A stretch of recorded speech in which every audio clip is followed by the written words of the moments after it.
变态鬼脸正在伺机而动，粉衣女郎没有察觉，仍然还在煲电话粥。楼对面的男人看到了这一切，拼命的喊叫，想要阻止。就算我马赛克打满屏，也阻止不了这恶魔的兽性。该发生的依然会发生。来了来了，大家期待已久的惊声尖叫6，他来了！影片一开始就给人呈现出惊悚悬疑的一画。只见黄衣女郎与素未谋面的网友打着电话，约好今天是他俩的见面日，为马上就要见到网友而欣喜着，一蹦一颠奔向网友指定的地点。只见他来到一处了无人烟的胡同里，他告诉网友已经到了指定的地点，为什么没有见到人影？此后忽然感觉电话的另一头说话的声音有点变了味，殊不知危险即将来临。正当他凝视前方之时，突然一个转身，发现只是过路人，还没来得及松一口气，又一个突然从暗处窜出来一个鬼脸杀手，对着黄衣女一顿扎，狂扎了300来刀。女人无力反击，只能眼睁睁地看着对方将自己送走。鬼脸使出了最后一击，血液瞬间喷涌而出，可惜了了。当他摘下面具的这一刻，显然并不是本部的终极 BOSS。男人回到家后，将带有血迹的面具放好，清洗一下自己，还没等缓过劲来，屋内突然又窜出来一个面具人，当即背后下了黑手，接着抓住男人，用了同样的方式狂扎了他300来刀，几秒后将男人归西。不久后，警方在案发现场发现了一张证件，旁边还放着鬼脸面具。当场警探就给证件上的女人打了电话，女人叫大宝，与妹妹小宝是本片当中的女主角。接到电话后，二人被当作嫌疑人被传唤，前往警局的途中又接到一个神秘电话，只要接到这种神秘电话，就意味着鬼脸杀手盯上了你。可大宝心不抖肝不颤的表示并不怕对方，说时迟哪时快，鬼脸杀手突然出现，二人的身手还不错，摆脱了鬼脸逃走。惊慌的一路小跑来到了一家超市，鬼脸杀手紧跟其后追了上来，好心的大胡子上前阻拦，鬼脸二话不说上前酷刺开捅，送完人头紧接着又上一位，酷刺2下放倒，吓得二人紧闭瞪眼。危难之际，店老板拿出了沙喷子，哐当一枪没打到，等他追上去一愣神的功夫，鬼脸从后背出现，酷刺一刀扎在了老板的身上，回手一拳将他打倒，抢过沙喷子对准他，1秒后扣动了扳机，姐俩见势不妙躲到了货架后面，小宝吓得死劲挤出了一滴眼泪。鬼脸杀手四处寻找，一步一挪的朝他俩的方向寻来，大宝扔出去一个易拉罐，想要声东击西，趁鬼脸奔着声音的方向走去时，姐俩迅速换了位置，但爬洞中发出了声响，在这寂静的空间内如雷贯耳般被鬼脸听见。刚要靠近之时，二人瞬间推翻货架，借力将鬼脸推倒，姐俩挠挠开跑，一口气跑出门外。这时警车也赶到了现场，但鬼脸已经丢下面具逃之夭夭。经过2次的现场调查，姐俩被当作嫌疑人带到了警局。之前被害的面具男家里和超市的现场，警方不得不把他俩当作嫌疑人。但巧的是，这老警探竟然是姐俩的父亲。女警官在现场没有调查出有力的证据，并表示自己也是面具杀手的幸存者，直觉告诉他这姐俩肯定不会是凶手。再加上警探是二人的父亲，将二人暂时释放了。可刚一走出警局，就被各电台的记者围得水泄不通。蓝记者出言不逊，惹怒了大宝，一拳出击迅速躲开，但却没能躲开小宝的一击重拳，也算是不打不相识。姐妹俩回到家后，与室友们把酒言欢，畅谈过几天万圣节仪式。这时楼对面的大壮在换衣服之时，忽然发现他们这边的房间内鬼脸杀手正在走动，来到了正在打电话的卡莎身边。大壮看事情不妙，奋力的喊叫着，由于隔音效果太好，只能打开窗户继续喊叫，而这边几人依然毫无察觉。大壮连喊在家手势，可无论怎么操作都无济于事。无奈大壮给大宝打去电话，大宝没理会，反而将电话挂死。这时隐约听见房间内奇怪的声音，接着又发出了喊叫声，吓得几人立马跑到卡莎的门前。安静几秒后，卡莎满身是血的被推了出来，当场就吓跑了2位。鬼脸上前对着卷宝就是一刀，回手抓住阿绿，掐住他的脖子，将他硬生生的举了起来。酷刺一刀扎了上去，疼得阿绿痛哭喊叫。大宝及时出现，在背后重重将鬼脸砸倒。3人趁机踉踉跄的躲进了房间里。反应过来的鬼脸奋力的撞击着门，阿绿与卷宝伤势严重，疼得二人已经上气不接下气，怎么办？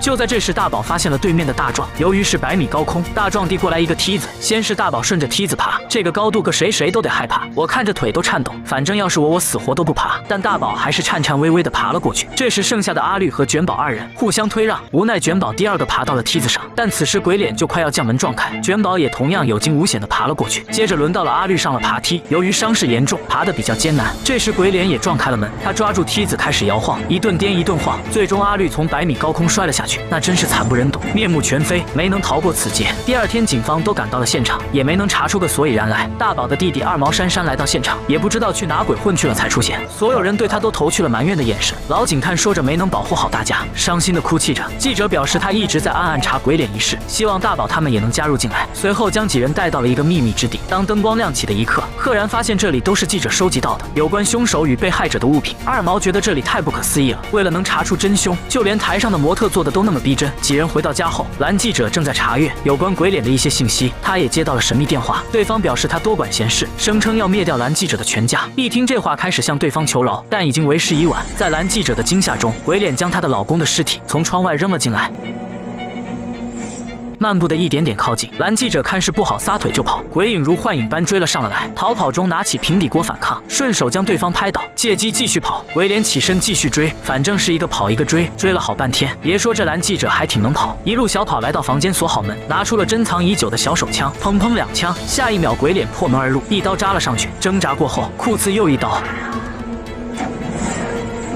身中2刀还能躲这么快，真是身手不凡啊！厮打中竟然还给鬼脸来了个大背摔，将其摔晕。他迅速爬过来，拿过鬼脸手中的刀，并高高举起，却不料鬼脸是装晕，捡起身边的碎玻璃扎了上去。这一下正中要害。正当危难之际，大宝与小宝赶了过来，拿起枪将鬼脸赶跑。警方与急救中心姗姗来迟，所有好友也都相继赶到现场。他们决定要团结一致对付鬼脸，但弟弟长毛并不赞同，警长父亲也不支持。几人并没有听劝，想要去记者的秘密仓库，也许在那里会查到一些蛛丝马迹。于是几人打算坐地铁前往，可在拥挤中，卷宝却没能上去地铁，无奈只能乘坐下一趟。却不料上地铁后，发现很多戴着鬼脸面具的人。他迟疑地看着这些人，意外发现了大宝的弟弟二毛。他显然不想理会此人，随后换了个位置，忽然发现一个鬼脸甚是可疑。伴随着灯光的闪烁，他的心里开始不安起来。于是他又换了个离他们远点的位置，正面直勾勾地盯着前方。伴随着灯光一闪一闪，鬼脸正一点一点地向他靠近。他的心里越来越慌，鬼脸越来越靠近，他不敢喊叫，也没地方逃离，只能眼睁睁地看着。一阵长黑过后，当灯光再次亮起时，鬼脸突然出现在他的面前，捂住他的嘴，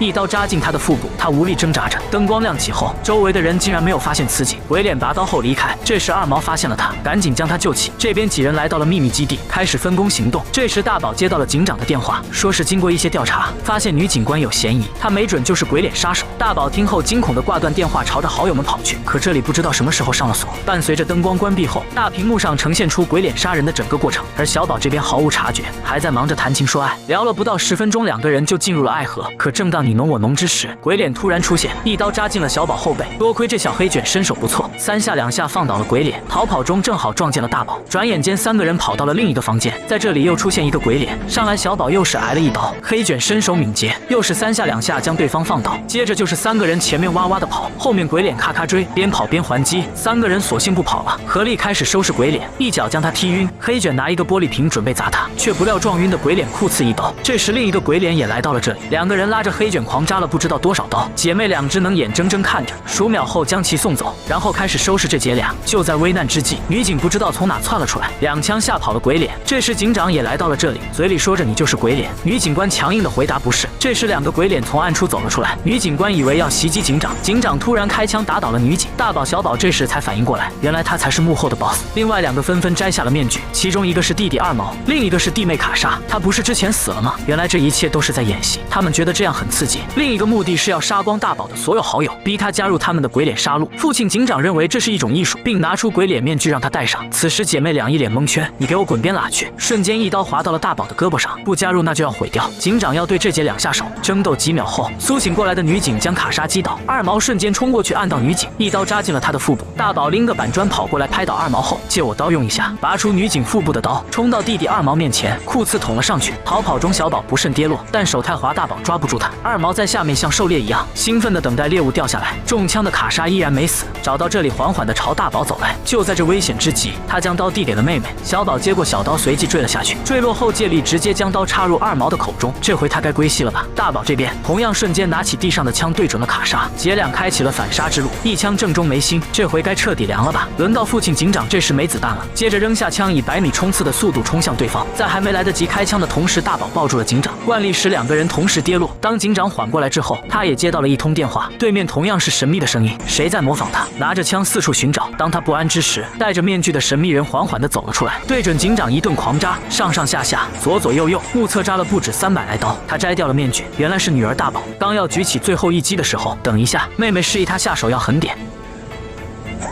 接着大宝狠狠的一刀，亲手将父亲送走。影片到此也就结束。好了，我们就到这里，关注我，下期见。我是红苹果 ，See you。